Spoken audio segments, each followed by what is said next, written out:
The September 11 attacks, also referred to as 9/11, were a series of 4 coordinated attacks against the United States on the morning of Tuesday, September 11, 2001. The attacks resulted in 2,977 fatalities, over 25,000 injuries, and substantial long-term health consequences, in addition to at least 10 billion in infrastructure and property damage. 4 passenger airlines, which had departed from airports in the northeast United States bound for California, were hijacked by 19 alleged Al-Qaeda terrorists. 2 of the planes, American Airlines Flight 11 and United Airlines Flight 175, crashed into the North and South Towers respectively of the World Trade Center complex in Lower Manhattan. Within an hour and 42 minutes, both 110-story towers collapsed. Debris and resulting fires caused a partial or complete collapse of all other buildings in the World Trade Center complex, including the 47-story World Trade Center tower, as well as significant damage to 10 other large surrounding structures. A third plane, American Airlines Flight 77, was crashed into the Pentagon, the headquarters of the U.S. Department of Defense in Arlington City, Virginia, which led to a partial collapse of the building's west side. The fourth plane, United Airlines Flight 93, was initially flown towards Washington, D.C., but crashed into a field in Stone Creek Township, Pennsylvania. Many suspected the United States government insiders played a part in the attacks, or many have known the attacks were imminent and did nothing to alert others or stop them.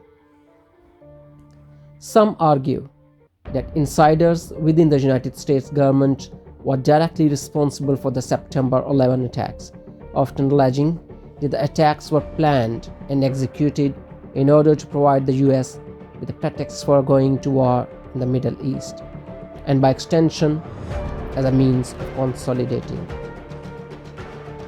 According to these allegations, this would have given the Bush administration's justification for more widespread abuses of civil liberties and to invade Afghanistan and Iraq to ensure future supplies of oil. Soon after the attack, suspicion quickly fell onto Al-Qaeda. The United States responded by launching the war on terror and invading Afghanistan to depose the Taliban, which had failed to comply with US demands to expel Al-Qaeda from Afghanistan and extradite their leader, Osama bin Laden. Many countries strengthened their anti-terrorism legislation and expanded the powers of law enforcement and intelligence agencies to prevent terrorist attacks. New, unseen enemy was created, and human liberties and rights were taken away from people by selling fear among people from the unseen but deadliest enemy. And it was media which played the most important role in creating the unseen enemy with highest level of fears.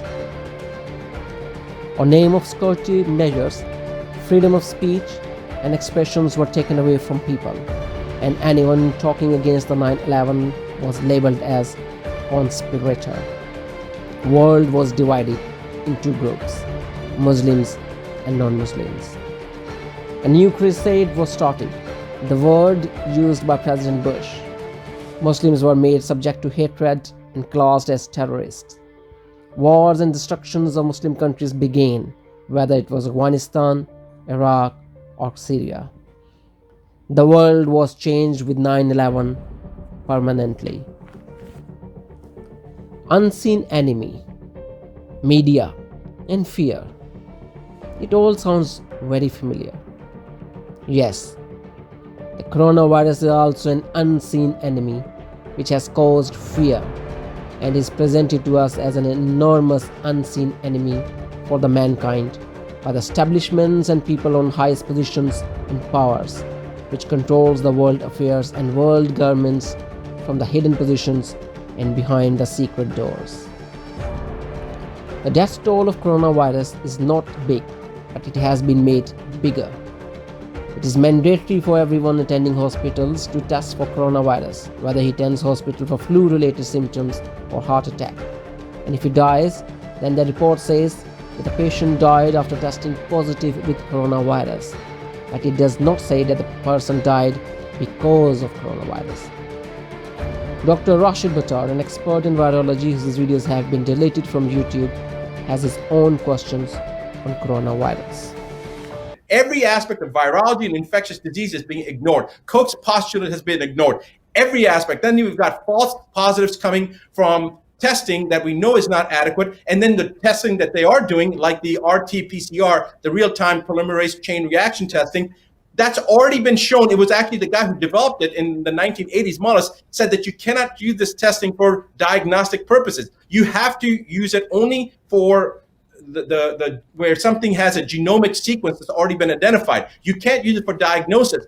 Yet they're using it for diagnosis, and when that's not enough to justify the number of deaths that they've created this pandemic for, they're causing doctors and nurses to go back and change the death certificates to say COVID-19 is the first cause of death. And if that's not enough, now their mandates being sent to every state, every doctor from every state medical board saying that there's no necessity to test. I got a letter like this myself. If they have symptoms, send them home. And then the mandate of listing the cause of death is COVID-19. The media propagating footage of hospitals and from one country to another country using the same footage, the same person dying multiple times, use of mannequins to show that the people are dying, and yet they can't even show ambulances that are doing anything. They're all parked. They're all sitting there. People are playing chess. They're playing card games because they're so idle. Nurses are being laid off right now because there's not enough work. But they're pushing this agenda of fear, fear, fear.